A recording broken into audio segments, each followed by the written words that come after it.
Welcome to the Impact from the Public Sector, the final Esade Impact Talks that we will have for you in the series. My name is Naomi Williams, Associate Director and Career Coach at Esade Careers. And if you have been following us these last 5 weeks, you know by now that these Impact Talks is a speaker series designed to give you the opportunity to understand the impact ecosystem and possible career opportunities within this area better through the conversations that we're having with our professionals active in the field. So welcome. The talks are being organized not just by me, but also by fantastic colleagues that I work with. Me, myself, and I, Esade Careers, a team of career advisors preparing our early talent and career changes for the next challenge. We also have Dalia, she's somewhere here in the chat, from the Center for Social Impact, an in-house research center that conducts relevant research and gives education about social impact and focusing on impact investing.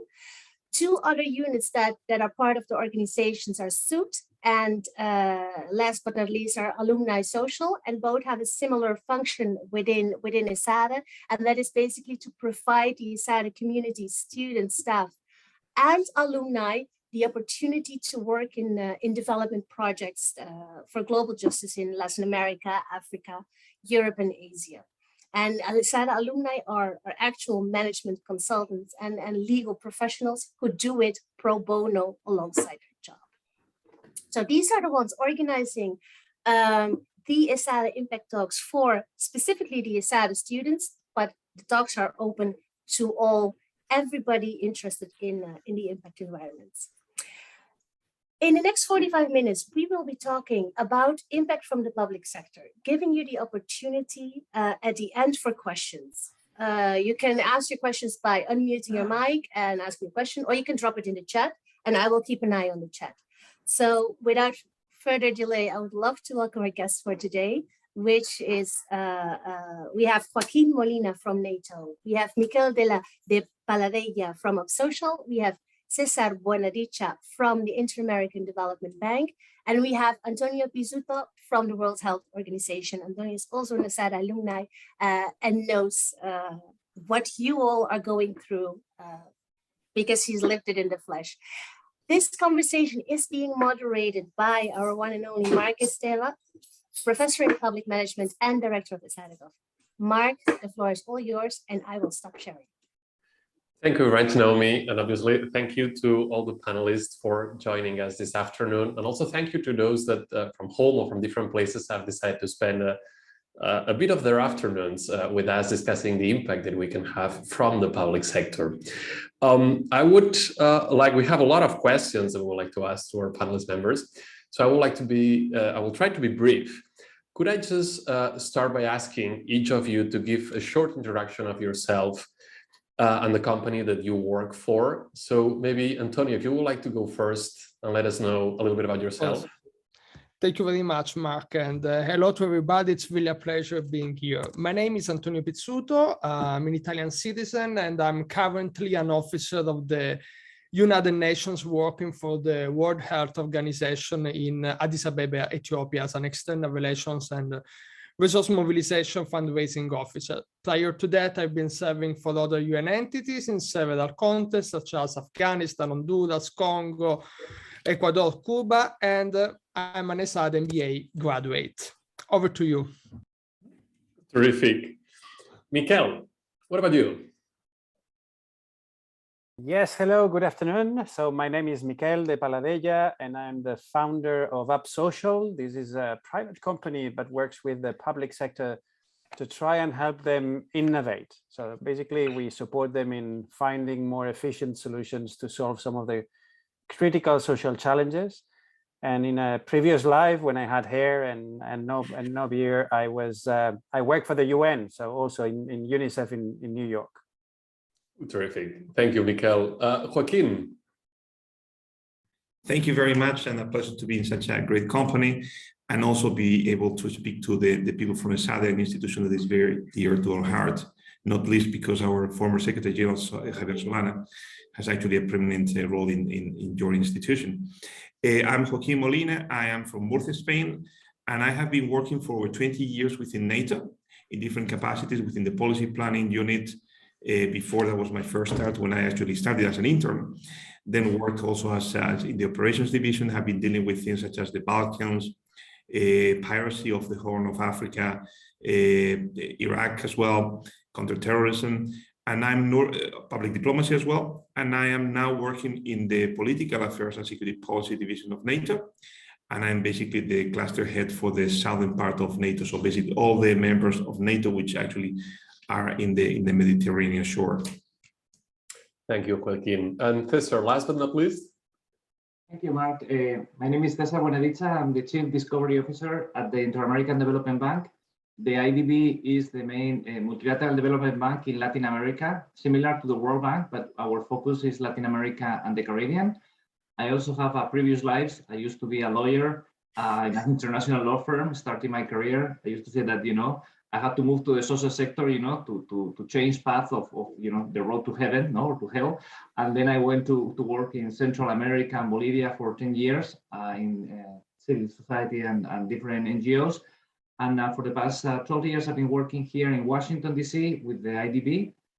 We lead the work of the Inter-American Development Bank in innovation and entrepreneurship, connecting entrepreneurs, innovators with governments and private sector to develop solutions for Latin America and the Caribbean. Very happy to be here. That's great, César. And now that we have you on the screen, could you maybe let us know a little bit more? What is the main function of a development bank? And in particularly, what is the IDB lab doing? Yeah, so it's a very interesting question on why people would like to work in a development bank, no? And this is also something I tell my kids every day, because sometimes they say, my father works in a bank, and I say, no, not really, because the first thing is that we lend money mostly to governments for development purposes, So there are two things we do basically: lending money for infrastructures, it could be social infrastructure or physical infrastructure, and lending money to governments for public policy reforms, Could be something about trying to implement reforms in education, in health, or something that we are doing a lot in the digital agenda of the countries in Latin America. So how we support the digital agenda of the government, supporting, for instance, single window, digitalization of processes, things like that, The second thing we do, I like to say that we are kind of the European Union in trying to provide in Latin America a common framework of policy. So trying to get best practices from Mexico to Ecuador, or trying to get countries to talk to each other. So the ministries of health or of education, get them together to discuss, what are the challenges of dropouts in Latin America? There are huge challenges, in the school dropouts after the pandemic, and what are the best things that we can do, And then comes the IDB lab where I work, which is the innovation laboratory, because the problems are very big and not all the problems can be solved just with putting money. You need to change, And I think the pandemic and the whole situation in the world really needs innovation and needs change. And that's the reason why we come to really support with new ideas, and we work a lot with Miquel, Ideas like payment for results, results-based initiatives, in which we don't pay for activities, we pay for results, which is very important. How we can connect entrepreneurs and startups with governments. So instead of trying to do all the apps and all the digital developments in-house, which we know is going to be a pain, How can you partner, in health or in education with the startups, or with digital companies? That is huge. That is a mindset that really takes a lot, and it's part of the things we do. We like to say that we are the part of the bank that we fail and we take more risks, which is fun, Because normally in these public institutions, they tend to be very risk averse. I work more in the part that is more risk taking, which is more fun here. Thank you. So, would it be correct then to say that you not only finance and provide the economic resources to develop projects, but that you actually help governments to design and implement their policies? Yeah, absolutely. So it's the whole circle, So it would be like providing insights in terms of policy, funding, and then supporting the whole implementation with dialogues. More and more, again, the part of the bank is not just giving resources, is more providing this infrastructure for policy reform and advancements. That's great. Thank you, César. And if not, we can go to Antonio. Antonio, most people know the UN one way or another, and probably they also know that it consists of different units and different departments, that they all have their own focus area. Could you let us know a little bit how the UN works internally, how these different units and departments coordinate, and maybe a little bit about the culture of the United Nations? Okay, well, yes, in a nutshell, we can say that the United Nations may be described as a family of international organizations. I'm sure that many of you have heard about organizations like UNESCO, FAO, UNICEF, WHO, and even the International Monetary Fund and the World Bank. Well, they all belong to the United Nations systems. Of course, not all these entities are equal or on the same level. And unfortunately, here there is not so much time to dig into these differences. Otherwise, I would monopolize the entire conversation here. But it's important to know that each one of these entities has its own and unique mandate. For example, health is the core of WHO, or agricultural development is the core for FAO. How do they interact among each other? The degree of collaboration is very high. Indeed, in each country where the UN operates, there are dedicated working groups that normally are called United Nations Country Team, whose scope is to foster joint activities and programming among UN entities to avoid overlaps and harmonize activities. A concrete example of this is that whenever there is a humanitarian crisis, it is not only the work of a single UN agency, but it's a joint and coordinated efforts among the different UN entities to develop, design, and implement a given humanitarian intervention. That's very good. Thank you, Antonio. And now a difficult question for Miquel. Miquel, what are social impact bonds? I mean, we heard the term, but maybe some of our audience are not quite sure about what they are. And if you could also let us know how UpSocial is actually helping to make an impact on this field. Yes, so social impact bonds, it's a contract. It's actually a contract that defines a target and a result that you want to obtain and the price for which you're ready to pay for. And it's normally given to governments. So governments decide to pay for a specific outcome. So let's say that you want to reduce recidivism in prison. So you can say, look, I am ready to pay, I'm inventing, 50,000 euros for every single person that gets out of prison and doesn't come back in the next 5 years.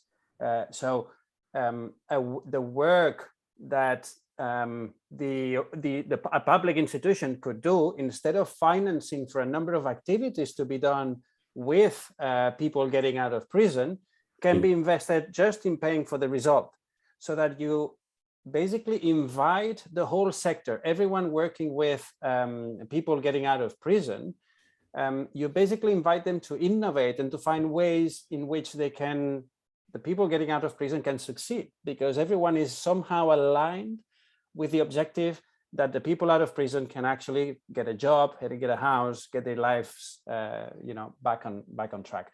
So in a way, it's a mechanism to facilitate one thing that is very difficult to do, as César was saying before, which is innovation. But another one that is many people criticize the public sector to do, which is focusing not on outcomes, but on processes and administration and bureaucracy. So these new sorts of contracts that are related to outcomes then are putting attention and aligning everyone, including the NGOs that in theory are all aligned with the objectives of the beneficiaries. Well, it's not that clear always, no? So a social impact bond basically tries to put focus on paying for results for a specific social outcome, and it privatizes the risk of failure. Because what happens if you decided as a public institution to fund this prevention of recidivism, if people commit a crime anyway? So you don't pay. You are a public institution and you don't pay for the outcome because the outcome didn't happen. The beauty of this instrument is that actually the loss is carried out by investors who actually anticipated the money for the number of innovative activities to be done. So, but beyond this, the major problem that we are having in many public institutions is this capacity to find solutions to some chronic problems that we are facing, or with some wicked problems that we are not even capable of defining well. So perhaps we are trying to innovate in ways in which we could contract and activate society. And I'm talking about the private sector as I am, or NGOs, or even other public institutions, to find ways of solving them in innovative ways, and knowing that there are certain limitations of what the public and the private sector can do. So in the end, it's a private-public citizen partnerships to try and see if we can find solutions to problems. Thank you, Miquel. You've basically summarized what it usually takes me like 4 hours in my classes, and in a much better way. So thank you very much for this. If I could now move to Joaquín. Joaquín, the idea that an international governmental organization has to create impact at a larger scale, either within a country or within a specific sector like healthcare or infrastructure, etc., is probably something that we all agree with. But could you tell us a little bit how NATO is able to make a direct impact, for example, with the current situation in Ukraine? I thought it might be best to ask you the question now rather than to wait for later. So what's your view on this? Thank you very much, Miquel. I think the best way to describe that is by creating the most important externality that can benefit everyone, which is security. Basically, NATO has 3 core tasks. One is what we call is the core, the heart of NATO, which is Article 5 in the Washington Treaty of 1949, which is the one that binds every country which is part of NATO to the defense of all the rest of the countries in NATO. So that's basically like what we call the collective defense guarantee, which is directly applicable in the Ukraine crisis, because obviously, as you have seen, NATO has been very restrained in terms of in terms of its posturing. We have beefed up our military presence in the eastern part of Europe, but we have been very self-restrained, because at any moment, if there is any attack against a NATO country, basically all NATO countries are bound to defend that particular country. So it's a very tricky situation. It's a very difficult situation, which actually helps me to remind you all that NATO is not just a military entity, but it's very much a diplomatic entity. It's very much a political entity, and which is something very interesting, I think, in terms of its very peculiar profile for those people who are interested in a career in international affairs, because it's basically an institution in which 3 interesting areas overlap, and those are diplomacy, the military, and intelligence. So that I think it's basically something which we can say up front. Another thing we can also say in terms of the Ukraine crisis is that we have an element which is our second core task of crisis management, and that goes throughout the whole spectrum, from very military, nuclear, to actually mitigating the impact of the humanitarian crisis, like the one that we are seeing in Ukraine. That particular aspect of NATO has not yet been activated, but it could be if needed. So basically, if requested by any of the NATO member countries, we could actually take a decision, and every decision in NATO is taken by all members by consensus. The 30 have to approve and decide. And we could actually get implicated in helping the humanitarian efforts led by the United Nations, the European Union, or in any case, we can also lead as well. And the third element, which is cooperative security, is very relevant to the case of Ukraine, in the sense that we have been helping Ukraine because we have extended an invitation to Ukraine to be part of NATO, and we have been helping Ukraine to transform its own, not just the military, but its whole security apparatus. And at a moment of crisis like this one, NATO becomes a clearinghouse for diplomatic as well as military efforts to support the partner country. Thank you, Joaquín. Thank you very much for such an honest and a straightforward answer. That's really appreciated. Antonio, could you let us know, among all the projects that you guys do in the UN and that you personally participate in, could you let us know some of your favorite ones, some of the projects that you think have had more impact? Well, that's a tough question. I can respond in relationship to the project that I developed and managed. Well, for example, now I've been assigned to serve for the crisis in Tigray, in the northern Ethiopia, for the conflict in northern Ethiopia. Well, my job here is to develop the humanitarian intervention of WHO. What does it mean? That basically, I have to assess what are the health needs in the conflict-affected areas and determine what are the kind of supplies, equipment, and capacities that are needed to respond to that. In addition to that, I'm also responsible to find the money to implement such projects. So, well, to reply to your question, well, maybe I can look arrogant, but I'm really proud of the fact that what I and my team developed was approved, and then we were able to manage to raise funds to deliver concrete aid to the conflict-affected population in Ethiopia. Over to you, Marc. That's very interesting, Antonio. And is it easy, or maybe it's another word, but is it possible to measure the specific impact of these initiatives? Because this is one of the things that, whenever we do research projects, we find it extremely difficult. We try to differentiate between outputs and outcomes, but it's very difficult to really measure the impact that some of the projects and some of the initiatives are having. Yes, well, I would say that here, given the fact that here now I'm working for the emergency-related situations, I would dare to say that it's pretty much easy to measure that, because we are talking about short-term impacts.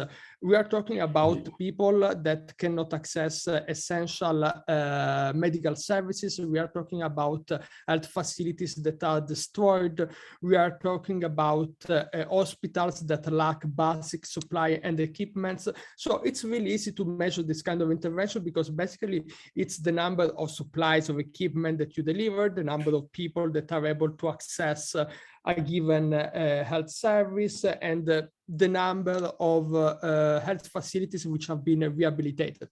Of course, when it comes to medium or longer term impacts, that's the real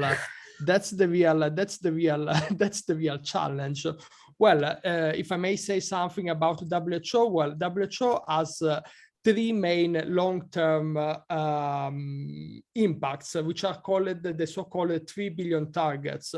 1 billion more people benefiting from universal health coverage, 1 billion more people better protected from health emergencies, and 1 billion more people enjoying better health and well-being. Now, the long-term impact, it's really easy to define. It's like the number of people to et cetera, et cetera, et cetera. But this long-term impact indicator is connected to short and medium-term indicator. And to summarize, the sum of these short-term and medium-term indicators will give us then the overall picture of the achievement of the long-term impact. Hope it is clear. Otherwise, please feel free to. No, it's very clear, and I see that measuring outcomes is challenging, regardless of. It's really challenging. The field. Can I jump on this? Can I jump on this? Please, well, I was actually going to ask you too, so that's great. Because I think it's quite an interesting question, because normally people are not interested in measuring impact. People are interested in measuring, in knowing where the money goes. And there is, all the accountability of where the money goes. And I remember when I was working in UNICEF and my family was asking, oh, how much of my money I'm giving to you, how much of my money goes to the poor, to this poor guy in Addis Abeba, no? And to this boy or this girl. And I said, look, this is not the right question. You're not interested and you won't like it, because the salaries in the UN are nice. You don't pay taxes, you travel, more than in business class when the flight is longer than 9 hours. You go to nice hotels. So you don't want to know the details of how much I spend the money. What you want to know is what changes with the money you give. And so with our effort, what changes? Now, the problem is that this focus on accountability on how the money is spent is so strong, which is good to be transparent, but it's so strong because the private companies, we don't have this necessity of being so transparent. We have an audit that actually an external audit that is fine, but I wish the focus would be, and the interest of the general population would be really on what changes in terms of social outcomes with the time span that is needed, because social change happens over the long term, and we're talking about 10 years.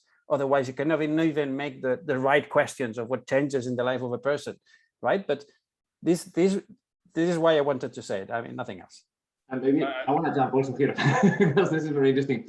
Also, in terms of attribution and contribution, no? Sometimes we are very obsessed with getting attribution, no? So I give $1 million, I get X amount of results, no? And this is a huge attribution, which is wonderful. But let's think in terms of employment, no? Yeah, you can do a pay for results employment, no? But then you realize that the problem is the whole education system of a country, no? And then you realize that the problem is the governance and the capacity building of the government and different things, no? So you can get money, you know, like saving things and getting specific concrete results, but you're failing to see the forest, no? So there is also this kind of dialectic between, you know, the trees and the forest, no? And we need to be very open here.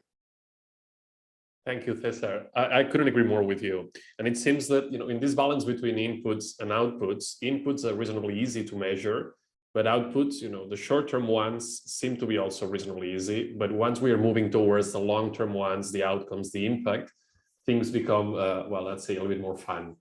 But now changing the topic, although it's slightly related, but I think that the audience will also be interested in this.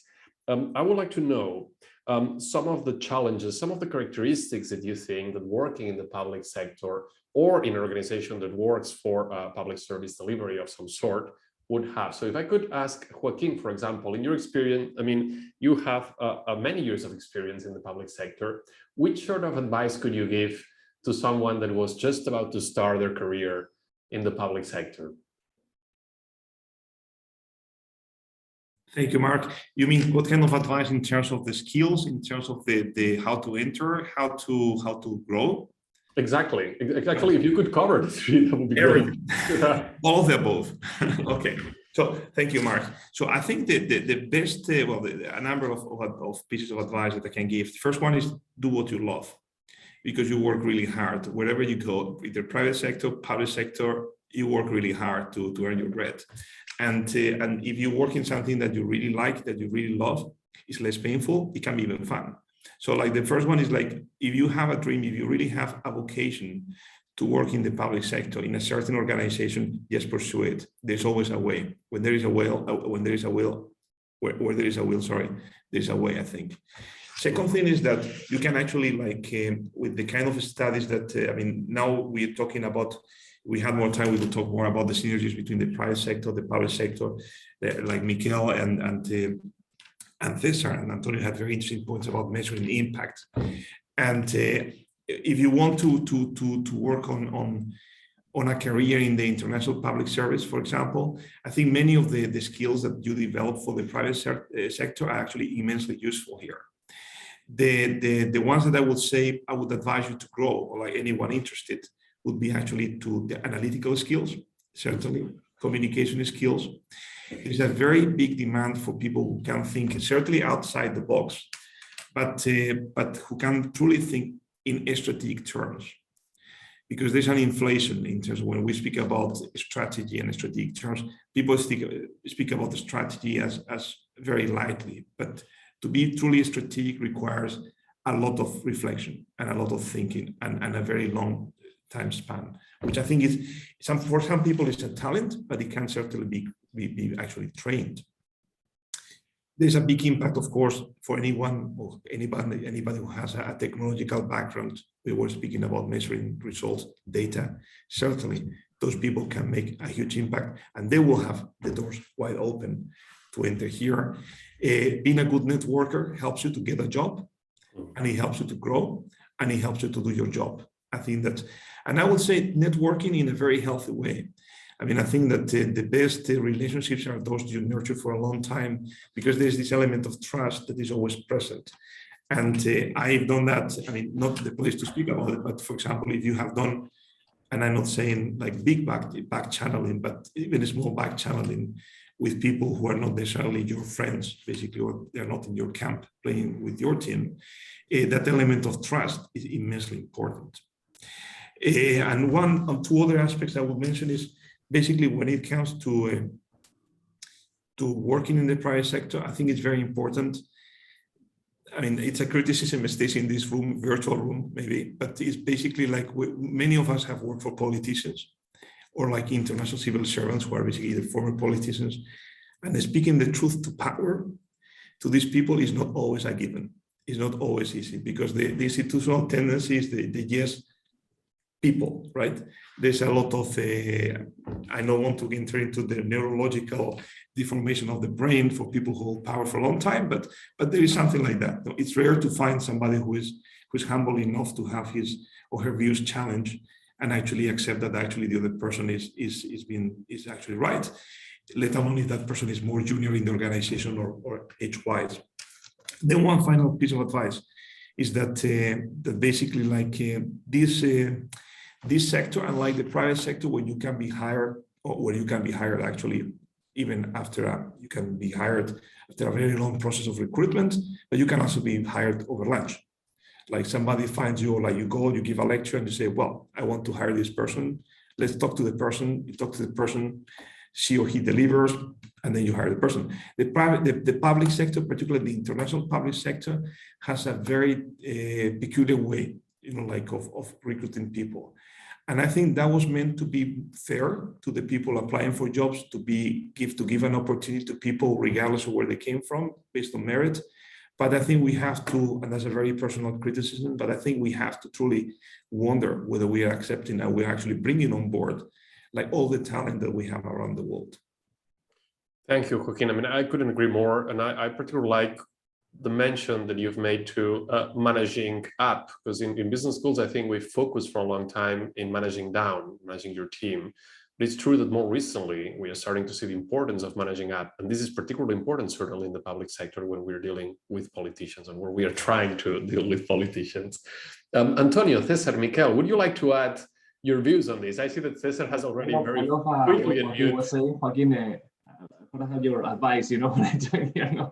No, the first thing is, there is this story I like to say that, when you get to out of a business school, the message you get is look for the tallest building, get into the tallest building and start climbing the building, and then you do that and start climbing the building, and the year pass and you get up in the building, and then when you're 40 something, you look out and you say, oh darn, this is the wrong building. I didn't want to be in this building. It was the building out there, because that's the really one I wanted to be. So maybe my advice is that, and this goes to Cavafis and the poem of Ithaca, I think you need to look for a long way to your end, and every experience in the private sector, in the civil society, in a company, it will lead you, connecting the dots, like Steve Jobs used to say, so if you don't have any dots, you are not going to add value to the organization, and if you want to develop empathy for your colleagues, for the people, for the beneficiaries, for everyone, you need to develop that empathy through a long way, because that way is multicultural, multi-expertise, public, private, whatever, so try to don't rush into getting to the place that you want to go, if you come to these entities when you are 25, you are kind of, committing a mistake, from my perspective, it's much better, you could do that, but this is going to be a long way, so the more experience you develop, the better, it's going to help you to really push your career and to develop a better career, And last, for anyone who wants to understand power, there is this book, The 48 Laws of Power by Robert Greene. I think it's a wonderful book. So you really know, if I had read that book when I joined these kind of entities, it would be much better for me, So just a recommendation. Thank you. Thank you very much. Antonio.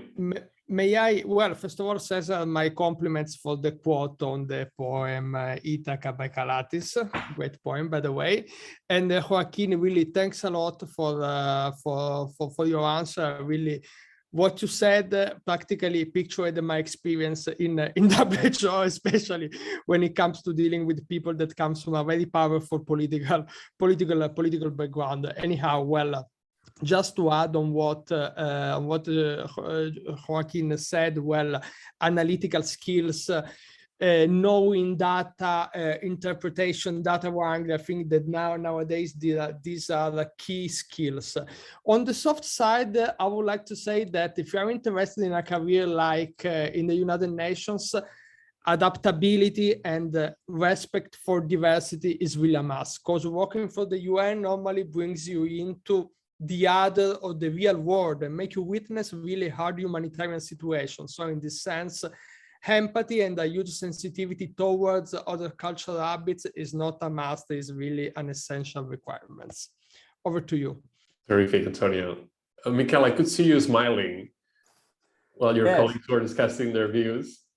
What do you think? Yes, and Cesar is sending me WhatsApp messages that I shouldn't share, but it's difficult to give advice, because I mean the advice from Joaquin, I just take it for me, and because I think there is a lot of wisdom there, and for me, the thing is, I am obsessed with social justice. And that's what actually moves my career. I mean, if there is one thing that has defined my career, is social justice. So it's the thing that wakes me up in the morning and doesn't allow me to get to sleep at night. No, so that's the thing. And if you find somehow your call, you will end up.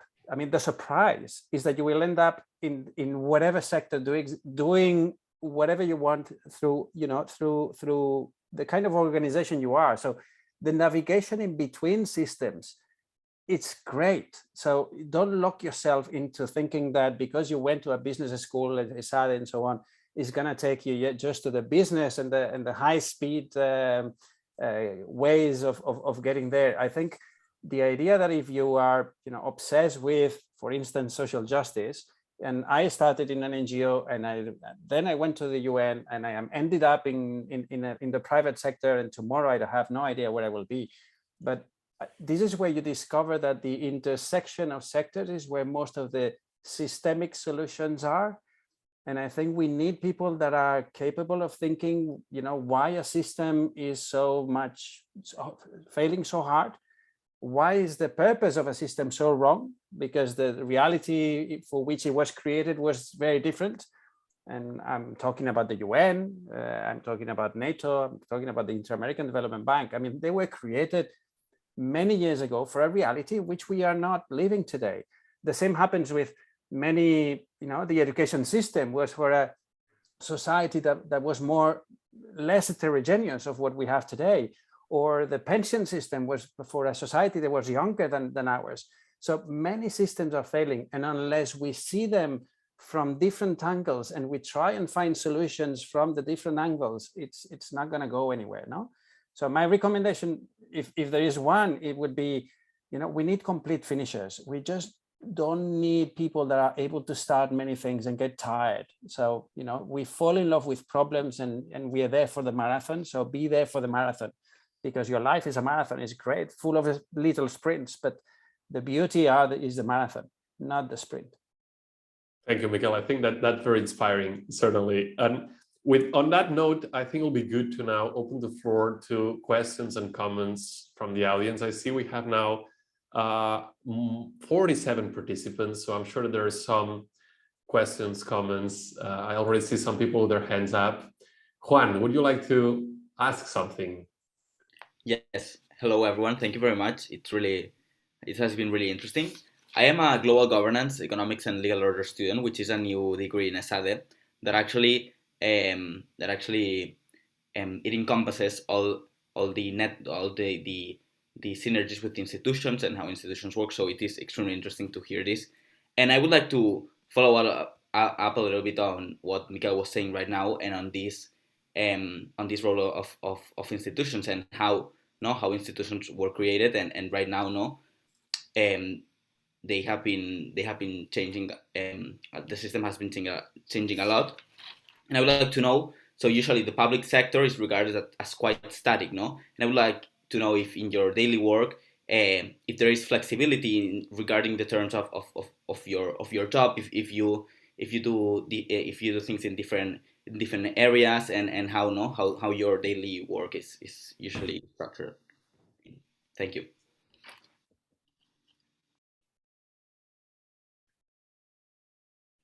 Who would like to answer this one? I don't know. So the good question, Juan, is very complex. No, I see that when you think about institutions, the first thing is don't despair. No, I think you need to have hope. No, in institutions, and in terms of reform, there are two ways of thinking. I think the incremental reform or the disruption. No, the disruption would be let's go to blockchain. No, DIO. No, DAO. No, and then forget about institutions. We can do this contract. No, smart contracts, and destroy the system. No, it's been always through history like that. No. The second thing is let's do some incremental reforms, in the institutions, trying to reform governance, to reform accountability, incentives for the people. I think probably the most important thing for me is through the data and through the technology of information, it's been a game changer for institutions. So the more data you need the institutions to provide, the more accountable you make an institution to be, the more true to their own mandate you make institutions to be, the better it's going to be for everyone. So I think that would be my advice quickly, no? So let's make institutions more data-driven, so they become more transparent and more open towards, you know, the people. On my side, I would say that you have to imagine that sometimes we are in big, huge boats, no, that's transporting these millions of people and or merchandise or whatever, and that changing the course of the boat is extremely difficult, and then moving a bit direction. What many of us are trying to do, and I think this is what César is trying to do, and what we are trying to do here in UpSocial, is basically try and have these small boats that actually in real water move around and explore different directions, and with flexibility, no, with these changing conditions, with this idea that we have to look or think outside the box. Someone said. So we are constantly with this idea of experimenting, of trial error, and see whether, if we find finally the right way. And in social change, we're talking about real experiments with real people in real institutions. If we finally find an experiment that succeeds because it's been well evaluated and so on, then we need to be capable of informing the guys, holding the big wheel, and start, changing 1 degree takes you to a completely different destiny, if you like the sea, So that's the kind of thing that we are looking for in public institutions. And every day that passes, we have more and more labs showing up in ministries, within governments and different ministries altogether. The Inter-American Development Bank, the UN has many. So that's the exciting element, of how we are actually starting to transform our own organizations to be able to discover new paths to solve these social challenges we have. Thank you, Miquel. I don't know if anyone else would like to add something to this, or we can move. If I may just very briefly, please, yeah. Institutions at the end of the day is also the people who made them, or who make those institutions, and actually like the attitude these people have. And we're talking about diversity, and part of the diversity board of NATO, and I think we're almost getting to a point in which, yes, people look different, and that's diversity, but people also have to think different, and so basically we have got to a point in which we have increased our diversity in many regards, but we also have to increase the diversity of points of views to actually get to the kind of flexibility that is needed. There's obviously a strong basis on networks, which make any institution or whatever organization much more flexible than just a pure hierarchy. But in the case of my own organization, Juan, it's very hierarchical and it's very rigid, and we have a very conservative business, which is actually like, I think that the military is much more innovative than my part of the house, because diplomacy is a rather conservative business. In a sense, you can argue, I'm a lawyer by training, so if you pay me better, I can defend you the opposite view. But I would say this actually like it works because it's conservative, because the method, anybody who has been trained as a diplomat, it's basically able to communicate with another person from the other side of the world, of the globe, who actually has been trained as a diplomat. There's a common understanding. It happens as well with medical doctors. It may happen with lawyers as well. There's something about the community that helps you communicate, but we are not the most innovative of businesses. Thank you, Joaquin. Antonio. May I add something super quick? Well, with regards to the possible innovation change needed in this big institution, well, I believe that one of the big topic here is the governance mechanism that sometimes respond to interests that nowadays do not exist anymore. And this same mechanism of governance are the same obstacles to the resolution of the many crises that we are seeing right now. And it's a little bit sad to notice that from time to time, yes, we hear political conversation about the need to change this governance mechanism, but then it's very, very difficult to implement these changes. Over to you, Marc. Thank you, Antonio. Do we have any other questions, comments from the audience? Just trying to look around. If not, there are no questions in the chat, Marc. Perfect. Well, if not, when you guys think of some, let me ask to our colleagues, Obviously, one of the things that we've learned over the last decades is that public service are not the responsibility of the public sector alone anymore, and that we have something that can be called like the relational state, in which different for-profit, non-for-profit, public actors and citizens have to help with. At Esade, we work a lot at the intersection between public and private businesses. Could you let us know a little bit what is your experience in dealing with the private sector, or what do you think should be the role of the private sector, how the private sector helps you or challenges you maybe in some of the initiatives that you want to implement? If I can take it, Marc, so the floor. Yeah, well, my work practically is fundraising. For us, private sector is becoming an increasing more and more important source of funding. You know that, especially WHO, you can think about all the pharmaceutical company, in the framework of their corporate social responsibility strategies, they reach out to WHO to synergize and fund our activities. So under this point of view, for us, the private sector, it's not a competitor, it's not a challenge, but actually it's a big helper in terms of fundraising, because as you know, we have an historical funding gap. Over to you. Thank you.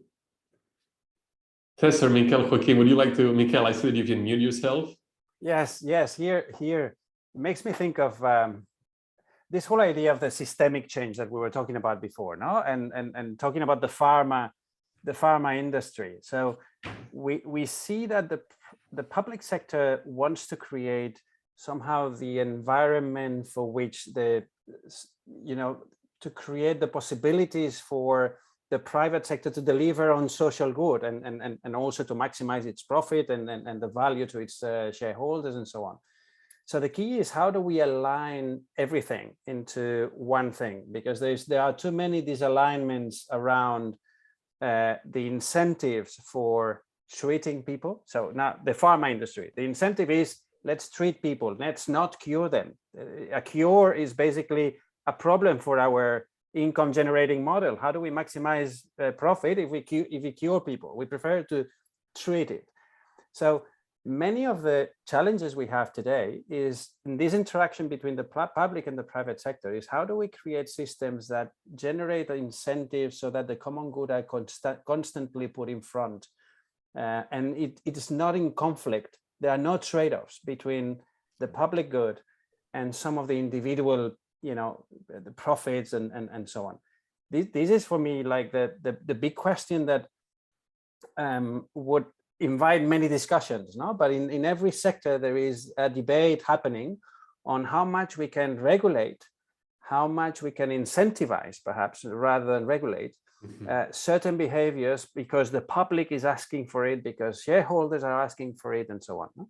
So for me, the big debate is more systemic rather than just looking at these relationships, right? Thank you, Miquel. I couldn't agree more with you. I'm not sure if there are any other comments on this, Joaquín. Well, basically, I think Esade has made a very smart choice in taking this particular approach to the complexity of the relationship between the private sector and the public sector. I think, as you said, Marc, we're all citizens. We're all responsible for the res publica, for the public thing. You can be a CEO or you can be a shareholder of a Shell, but whatever Shell does in terms of energy doesn't have an impact on someone who is dealing with something totally different. But whatever decision is taken by the government of a certain country will impact everybody, which is subject to sovereignty in that country. Second thing, because I think I have my own theory about it, but I think we need better people in politics and in the civil service. We have very good people, but the complexities of the times are such that we need really the best brains. And the best brains used to go into the public sector for a long time because they had this vocation and there was like this prestige around it. But basically, like, I think that in the last 30 years, there has been a very strong competition from the private sector, where you can have let's say, a better career, a faster career, get to the top much faster if you're very ambitious, make more money, and have a lot of the things that the public service package cannot provide. And I'm talking about the Googles of this world, but also like many other companies. And the third element is basically the issue of the the importance of political analysis. I think we are living through a moment in which we see how important it is to have some people in business who understand politics. Because before, politics was actually a matter of expropriation. You set up a plant, an energy plant in a certain country, and it could be expropriated if there's a change of regime. But now you see it from Brexit to what we are seeing in Ukraine. Everything is truly political. So congratulations on your program, as well as on the students who have chosen it, because I think that cross between public sector and private sector is actually a very interesting one. Thank you, Joaquin. And again, I agree with you. We've recently done a study asking students where would they like to work, either public, private, nonprofit sectors.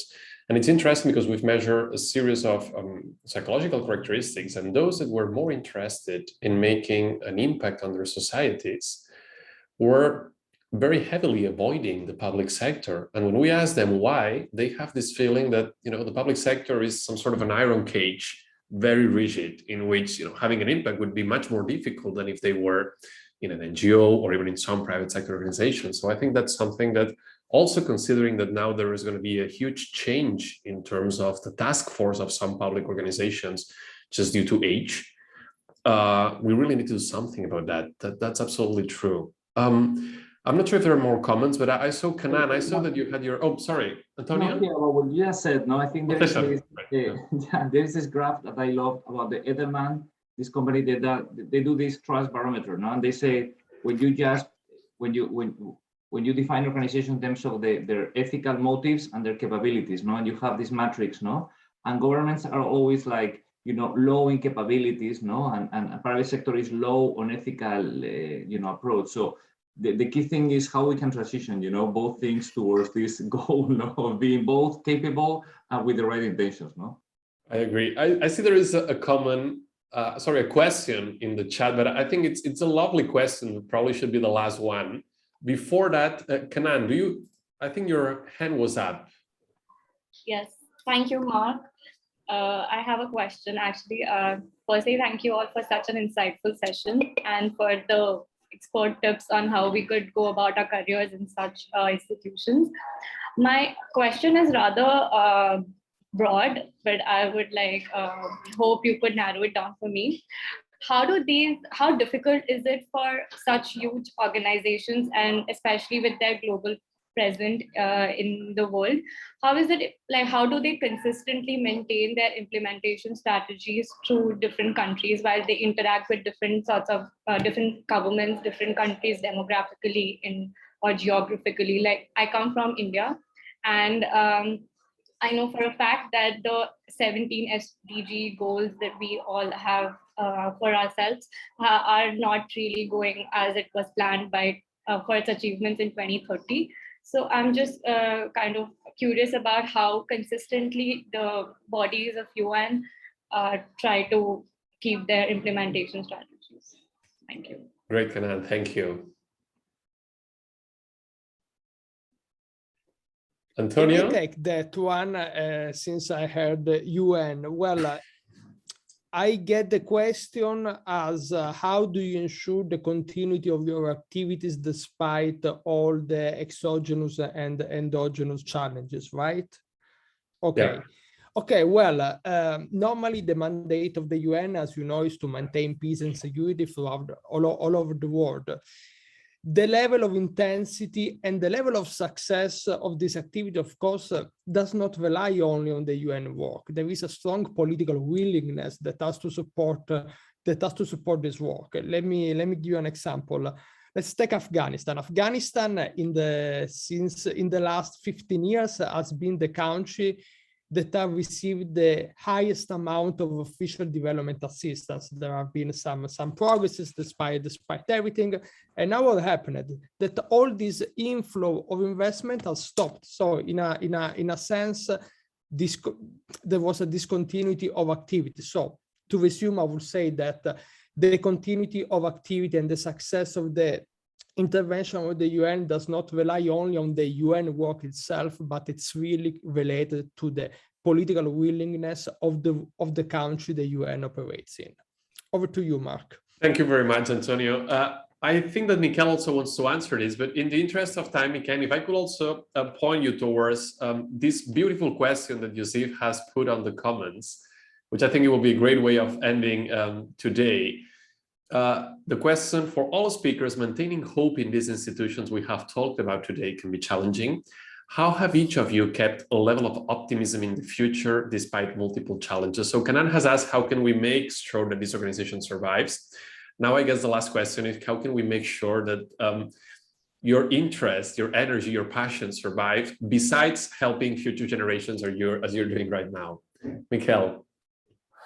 What a difficult question. Who's telling you that I am optimistic about the future? I am optimistic about the future. If you read the UN, the UN mandate, it's so valid, it's so inspiring, it's so good that I just want to delete everything else.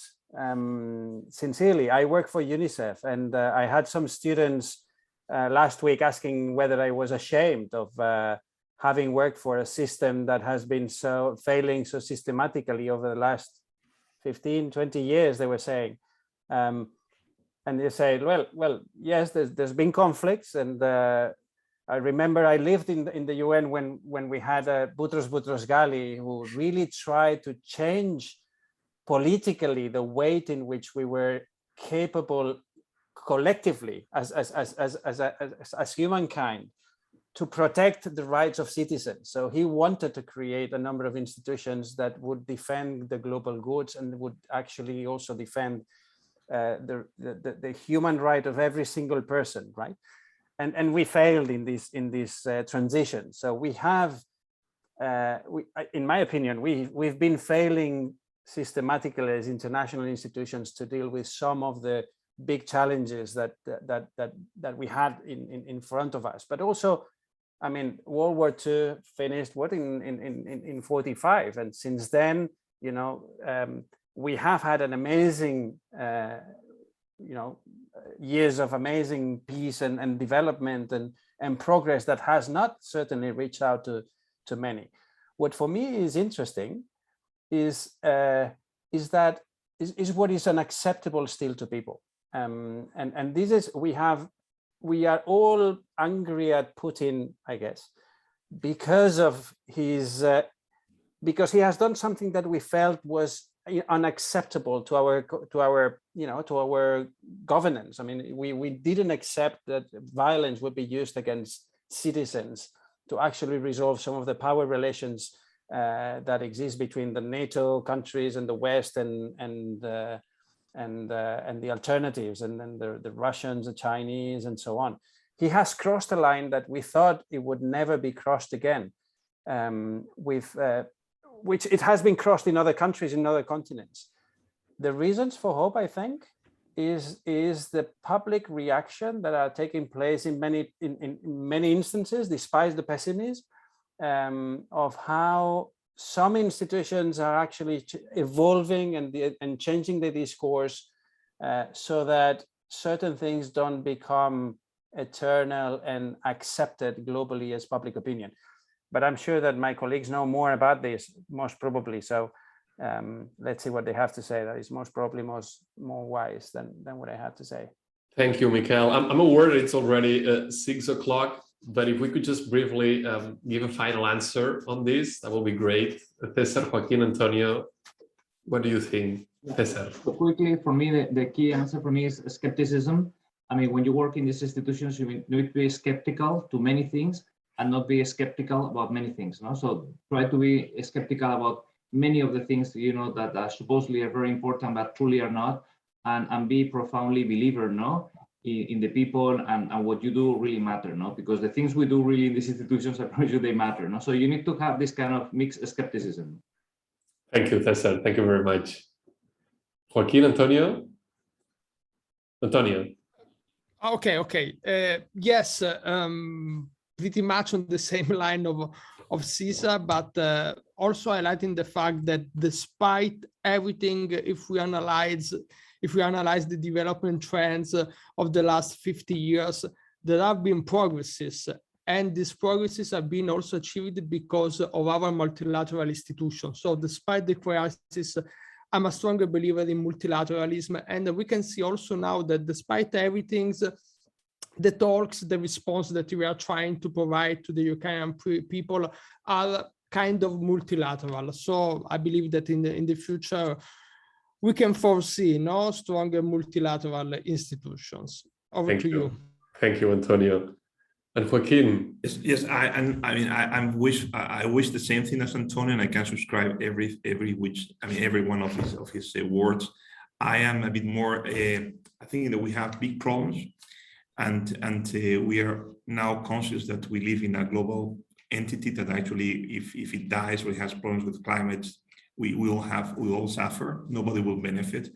So I think that the institutions. Why do I keep being an optimist? I think because you can actually change things, and you just have to have a strategy. And as I said before, and to close about on a reflection or without reflection on power, if you whisper like something to somebody who can make a difference, you make a difference, and the difference is made.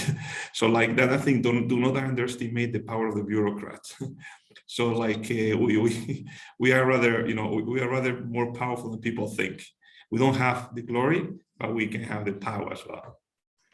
Thank you very much, Joaquin. And Marc, there is a nice sentence. I don't know who made it, but who said, "Pessimism is a luxury for a less urgent time."